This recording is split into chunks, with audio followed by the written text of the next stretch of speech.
तो हेलो दोस्तों, UGC net की तैयारी करनी है बट समझ नहीं आ रहा है कि तैयारी कैसे शुरू करते हैं। एम्बिश मार्केटिंग और गोरिल्ला मार्केटिंग के बीच में क्या डिफरेंसेस के बीच में कंफ्यूज हो जाते हैं। रिसर्च एप्टीट्यूड के क्वेश्चंस और कंसेप्ट को समझने में दिक्कत होती है और समझ नहीं आता कि फाइनेंस के फॉर्मूलाज और कंसेप्ट कैसे याद करें। तो इस वीडियो को आगे देखते रहे।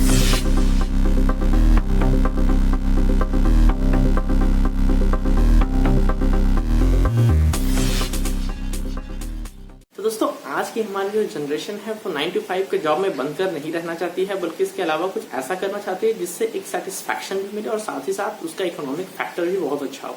तो इसी क्रम में जो असिस्टेंट प्रोफेसर की जो जॉब है बहुत ही ज्यादा कोवेटेड जॉब है, जिसके लिए एस्पायरेंट्स हर साल बढ़ते ही जा रहे हैं और बढ़ते ही जा रहे हैं। और इसमें कॉम्पिटिशन इतना ही ज्यादा कठिन और टफ होता जा रहा है कि बिना किसी परफेक्ट गाइडेंस या मेंटर के इस एग्जाम में घुसने का मतलब ही होता है कि आप एक अंधेरे जंगल में जा रहे हो, जो अंत में आपको शायद जो खजाना आप ढूंढने जा रहे हो वो आपको ना ही मिले और आपको शायद शेर भी खा जाए।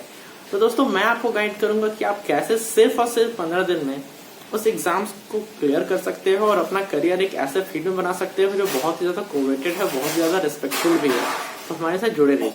तो दोस्तों, मैंने जब अपनी प्रिपरेशन शुरू की थी उसमें मैं भी यूट्यूब पे काफी ज्यादा डिपेंडेंट हुआ करता था, लेकिन जितने भी यूट्यूब चैनल थे वो नॉलेज के हिसाब से ठीक थे, बट उनका जो पैटर्न होता था पढ़ाने का वो एनटीए के एग्जाम्स के हिसाब से नहीं होता था।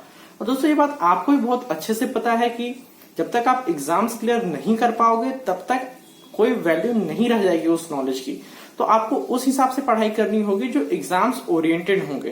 तो दोस्तों, मैं उस गैप को फिल करना चाहता हूँ और मैं आपको उस तरीके से पढ़ाना चाहता हूँ जो एक्चुअली एनटीए अपने एग्जाम पेपर से पूछता है। तो दोस्तों, एनटीए पूछता क्या है, वो क्या चाहता है? क्या वो आपके नॉलेज को टेस्ट करना चाहता है? क्या वो आपके रोट नॉलेज या रोट लर्निंग, जिसको रटना कहते हैं आम भाषा में, वो रटने को टेस्ट करना चाहता है या आपके प्रैक्टिकल अप्रोच को टेस्ट करना चाहता है? तो दोस्तों, जैसा कि आपको पता है कि विद चेंजिंग टाइम्स हमारा एजुकेशन सिस्टम भी बहुत ज्यादा चेंज होता जा रहा है।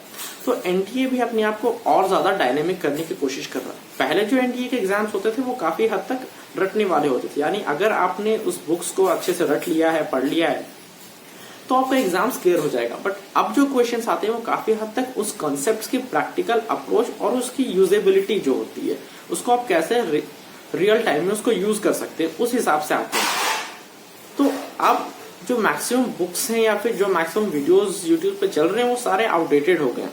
तो आप उनको पढ़ के आप नॉलेज तो गेन कर सकते हो, बट एग्जाम को क्लियर करना, जो कि बहुत ही इंपॉर्टेंट पार्ट है आपके यूजीसी एग्जाम क्लियर करने का और असिस्टेंट प्रोफेसर बनने के रास्ते पे पहला स्टेप जो है, उसको आप जब कर ही नहीं पाओगे तो फिर आप प्रोफेसर कैसे बन पाओगे? तो दोस्तों, मैं अपने चैनल पे लेकर के आया हूँ मिनी सीरीज, यानी इन मिनी सीरीज में मैं आपको सिंपल टिप्स और ट्रिक्स बताऊंगा और सारे कंसेप्ट 5 मिनट से छोटे वीडियोस में आपको एक्सप्लेन करके समझाऊंगा, और वो उस तरह से समझाया जाएगा जो एक्चुअली यूजीसी पूछता है। यानी क्या एम्बश मार्केटिंग क्या है, अगर आप देखोगे तो बेसिकली आपको एक डेफिनेशन मिल जाएगा सारे बुक्स में, बट यूजीसी उसको इस तरह से पूछेगा कि एक केस स्टडी वो दे देगा और फिर वो आपसे पूछेगा कि क्या ये एम्बश मार्केटिंग है या नहीं। तो अगर आपने केवल डेफिनेशन पढ़ी है या उसके टाइप्स पढ़े या उसके फीचर्स पढ़े तो शायद आप उसका जवाब नहीं दे पाओगे, बट मैं अपने वीडियोस में आपके परफेक्ट एग्जांपल्स देके समझाऊंगा कि एम्बश मार्केटिंग होती क्या है, ताकि वो उस पैटर्न से मैच कर पाए जो एक्चुअली यूजीसी पढ़ाता है। तो दोस्तों, बने रहिए मेरे चैनल से।